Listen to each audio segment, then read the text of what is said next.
La chronique politique de ce grand journal. Bonjour Laetitia Krupa. Bonjour Steve, bonjour à tous. Et merci de nous rejoindre. Vous êtes journaliste politique à France Info et Public Sénat. Aujourd'hui Laetitia, vous vous intéressez à la stratégie de Jean-Luc Mélenchon pour imposer l'idée de lui en Premier ministre. Une stratégie qui a débuté dimanche dernier, juste après l'annonce de la victoire d'Emmanuel Macron. En communication politique, Steve, on appelle ça une stratégie de carpet bombing. Ça veut dire un tapis de bombes. Tellement les méthodes de Jean-Luc Mélenchon, candidat perdant, je le rappelle, pour la 3e fois à l'élection présidentielle. Ces méthodes sont radicales et unilatérales. Ce que je vous propose, Steve, c'est de remonter le fil de la semaine passée, depuis le discours de Jean-Luc Mélenchon dimanche dernier jusqu'à l'accord de cette nuit historique avec les Verts et puis les discussions avec le Parti socialiste en vue des législatives. Et je vais vous épargner le comptage de ces passages médias, dans les émissions, dans les interviews, jusqu'à la une du journal du dimanche hier. Retour donc Laetitia à dimanche soir dernier. Que nous a dit Jean-Luc Mélenchon dimanche dernier? Que Emmanuel Macron était le président le plus mal élu de la Ve République, ce qui factuellement est faux. Il a installé cette idée générale pour faire le lit de son offensive, pour appeler en fait à, je le cite, battre Monsieur Macron au 3e tour. Ensuite, il a expliqué que le bloc populaire, sans le définir, s'était constitué autour de lui, que c'était le tiers-État, carrément en référence à l'époque de la Révolution française. Et il a fini en déclamant « Élisez-moi Premier ministre ». Dans ce discours agressif, Steve, il y avait tout oublié. L'aveu de défaite du premier tour, où il disait sa volonté de se retirer pour laisser la place à la jeune génération. Mélenchon ne lâche jamais, c'est un mauvais perdant. Cela fait 40 ans qu'il veut sa revanche sur le Parti socialiste et il est en passe de l'obtenir. Et donc, malgré sa défaite, il se pose en premier ministrable d'Emmanuel Macron. C'est le tour de force rhétorique de Jean-Luc Mélenchon, poser une hypothèse qui est quasiment impossible à réaliser. En fait, ce qu'il veut, c'est provoquer une cohabitation en reportant la majorité des sièges à l'Assemblée nationale. Écoutez comment il pose le rapport de force. C'était samedi soir chez Laurent Ruquier sur France 2. Non, M. Macron a une politique de libéral et il a l'intention de continuer. Il va le faire à l'école, il va le faire à l'hôpital, il continue. Mais c'est son droit, il est comme ça, il n'a pas caché qu'il était comme ça. Bon, si les gens élisent ses députés, majoritairement, ils auront cette politique. S'ils m'élisent moi, ils auront une autre politique, voilà. S'ils m'élisent moi, ils auront une autre politique. C'est totalement délirant. Jean-Luc Mélenchon fait de la prophétie auto-réalisatrice. Il pense qu'en martelant une hypothèse, elle va se concrétiser. Et donc, il continue de faire croire à un match Macron-Mélenchon pour les élections législatives. Est-ce qu'il peut le remporter, ce match? Est-ce que la gauche va s'unir pour ces élections? Écoutez, il est en passe en tout cas de réussir. C'est vrai, un accord historique. Il a conclu donc cet accord cette nuit avec les Verts. Et puis les discussions continuent avec le Parti socialiste et le Parti communiste historique.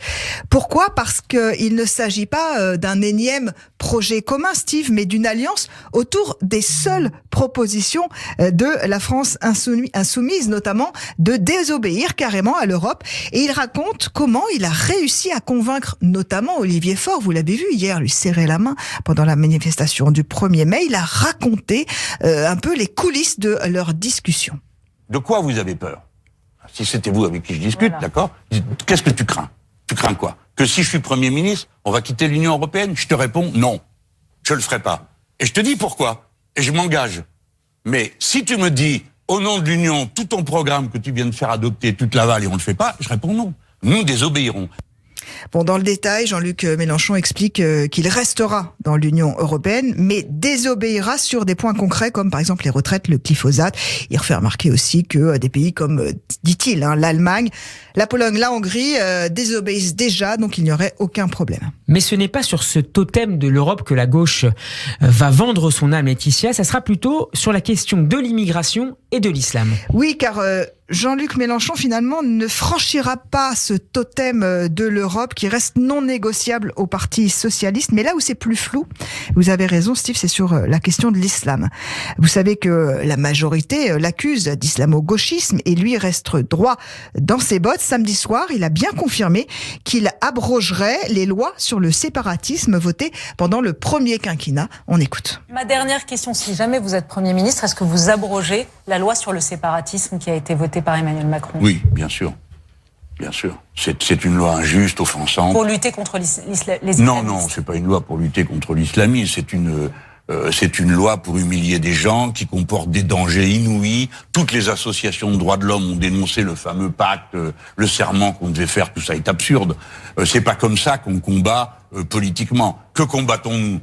C'est simple. Nous ne combattons pas l'islam et nous n'avons pas à combattre l'islam. Et nous devons respecter les musulmans qui n'ont jamais manqué à la patrie. Nous combattons politiquement, parce qu'on n'est pas d'accord, l'islam politique. Et nous combattons à mort les terroristes. Laetitia, on touche là aux gauches irréconciliables. Oui, d'autant qu'il y a déjà des concrétisations de cette future potentielle politique. Éric Piolle, le maire Europe Écologie Les Verts de Grenoble, a déclenché une nouvelle polémique ce week-end, on en parlait dans le journal à l'instant, en laissant entendre que les piscines pourraient à nouveau accepter les burkinis. Donc, vous voyez bien, Steve, que le clientélisme de Jean-Luc Mélenchon en faveur des communautaristes n'est pas une frontière avec toute la gauche. Il y a aussi, bien sûr, le problème du nucléaire qui divise la future coalition. En gros, Steve, la question qu'il faut se poser, c'est: assiste-t-on à la disparition du Parti socialiste ? Est-ce que pour avoir un groupe à l'Assemblée nationale et se sauver aussi financièrement au passage, il faut vendre son âme ? Et au niveau individuel, est-ce que pour sauver son siège de député, il faut faire une croix sur ses combats ? Le Parti socialiste est divisé sur ces questions. François Hollande est formellement contre cet accord et il affirme qu'il sera un pilier dans la reconstruction du Parti socialiste, mais son image reste entachée d'un quinquennat raté qui ne lui a même pas donné la possibilité de se représenter.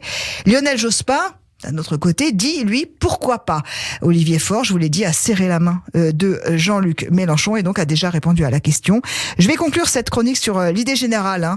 L'hypothèse que Jean-Luc Mélenchon soit Premier ministre est donc, je vous le rappelle, quasi irréalisable. C'est une figure de rhétorique qui lui permet simplement de ne pas perdre la face et de mener une bataille législative alors que, je le rappelle, il a perdu pour la 3e fois consécutive l'élection présidentielle. Merci beaucoup Laetitia Krupa. En route vers les législatives, c'est à retrouver en podcast sur radioj.fr. À lundi prochain, Laetitia. À lundi.